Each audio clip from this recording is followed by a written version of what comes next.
అద్దె గర్భం ముసుగులో దందాలు ఒక్కొక్కటిగా వెలుగులోకి వస్తున్నాయి.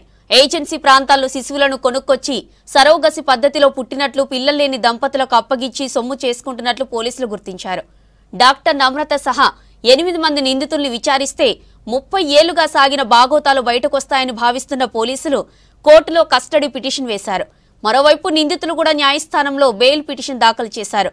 పోలీసుల దర్యాప్తులో సృష్టి టెస్ట్ ట్యూబ్ కేసులో విస్తుపోయే విషయాలు బయటపడుతున్నాయి.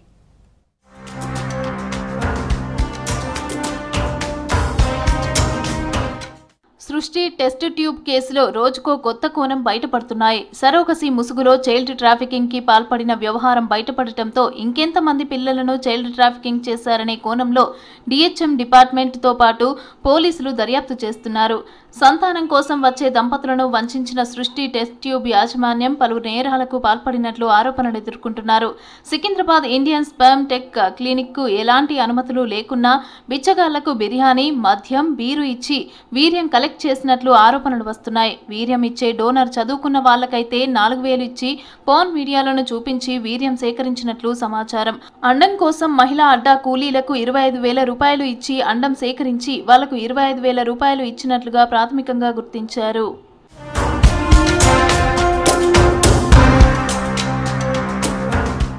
ఐవీఎఫ్ కోసం వస్తున్న దంపతులను సరోగసి వైపు మళ్లించి పెద్ద మొత్తంలో డబ్బులు వసూలు చేశారు.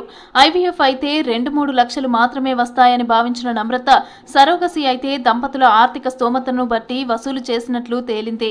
సరోగసి కోసం 30 నుంచి 50 లక్షల రూపాయలను వసూలు చేసిన నమ్రత ఇప్పటికే 30 మందికి పైగా సరోగసి కోసం డబ్బులు కట్టినట్లు గుర్తించారు అధికార యంత్రాంగం.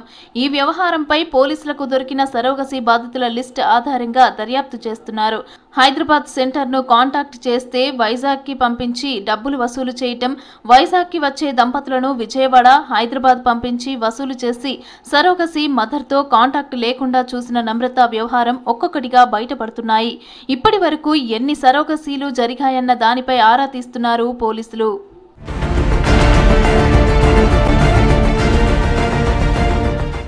తెలుగు రాష్ట్రాల్లో బాధితులు ఒక్కొక్కరుగా ఫిర్యాదు చేసేందుకు ముందుకొస్తున్నారు. రాజస్థాన్కి చెందిన దంపతులు సరోగసి కోసం సృష్టి ఫెర్టిలిటీ సెంటర్లోని డాక్టర్ నమ్రతను ఆశ్రయించడంతో మొత్తం వ్యవహారం బయటపడింది. బాధితుల నుంచి 35 లక్షలు వసూలు చేసి సరోగసి ద్వారా బిడ్డ పుట్టాడంటూ అస్సాంలో కొనుగోలు చేసిన పిల్లాడిని అమ్మారు. ఈ కేసులో గోపాలపురం పోలీసులు 8 మందిని అరెస్టు చేసి మరో 2 కోసం గాలిస్తున్నారు పోలీసులు. చంచల్గూడ జైల్లో రిమాండ్లో ఉన్న ప్రధాన నిందితురాలు డాక్టర్ నమ్రతతో సహా 8 మందిని 7 రోజుల పాటు కస్టడీకి కోరుతూ పోలీసులు కోర్టును ఆశ్రయించారు. వారిని అదుపులోకి తీసుకుని విచారిస్తే 30 ఏళ్లుగా సాగించిన అక్రమాల బాగోతాలు బయటపడతాయని భావిస్తున్నారు. మరోవైపు డాక్టర్ నమ్రతతో సహా 8 మంది నిందితులు నాంపల్లి కోర్టులో బెయిల్ పిటిషన్ దాఖలు చేశారు.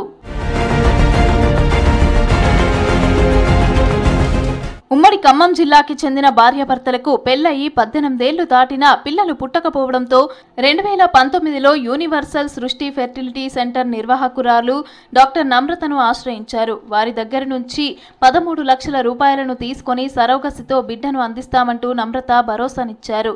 కోవిడ్ సోకి సరోగసి చికిత్స అందిస్తున్న మహిళ మృతి చెందినట్లు బురిడి కొట్టించారు. ఫెర్టిలిటీ కేంద్రం సాగిస్తున్న మోసాల గురించి తెలిసిన బాధితులు KPHP-PS లో ఫిర్యాదు చేశారు. అమెరికాలో ఉంటున్న ప్రవాస దంపతుల నుంచి 12 లక్షలు తీసుకుని సరోగసి బిడ్డ పేరుతో విశాఖపట్నంలో కొనుగోలు చేసిన చిన్నారిని చేతికిచ్చారు. అనుమానం వచ్చిన వారు DNA పరీక్షలు చేయించారు. దీంతో అసలు నిజం బయటపడింది. 2015లో పోలీసులకు హాస్పిటల్పై కంప్లైంట్ చేశారు.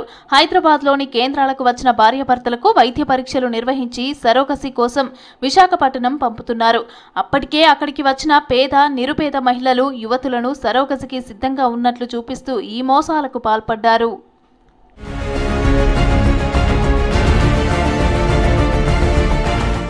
దంపతుల నుంచి వీర్యకణాలు, అండాలను సేకరిస్తారు. వాటిని ఏ మహిళ గర్భంలో ప్రవేశపెట్టబోతున్నామనేది వివరిస్తారు.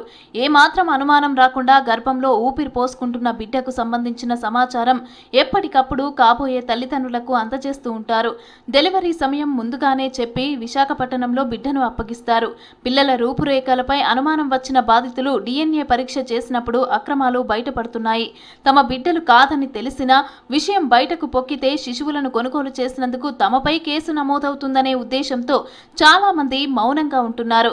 ఏపీ, తెలంగాణ, ఒడిశా, అస్సాం, పశ్చిమ బెంగాల్, కర్ణాటక తదితర రాష్ట్రాల్లో నిందితులు బ్రోకర్లను ఏర్పాటు చేసుకున్నారు నిర్వాహకులు.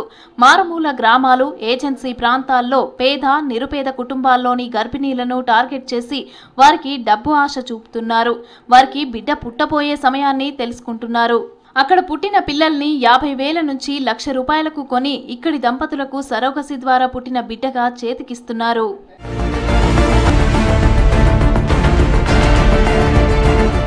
సృష్టి ఫెర్టిలిటీ కేంద్రాల్లో ఏర్పాటు చేసిన ల్యాబ్లు, ఆపరేషన్ థియేటర్లను అక్రమంగా ఏర్పాటు చేసి తమ వద్దకు వచ్చే వారిని తెలివిగా బురిడి కొట్టిస్తున్నారు. ఇతర ప్రాంతాల్లో కొనుక్కొచ్చిన శిశువులను అంటకట్టి లక్షల రూపాయలు వసూలు చేస్తున్నారు. వీరిపై అనుమానంతో బాధితులు DNA పరీక్షలకు వెళ్లినప్పుడు తమ పిల్లలు కాదని గుర్తిస్తున్నారు. దంపతుల నుంచి సేకరించిన వీర్యం, అండాలను ఏం చేస్తున్నారనేది మాత్రం దర్యాప్తులో తేలాల్సి ఉంది.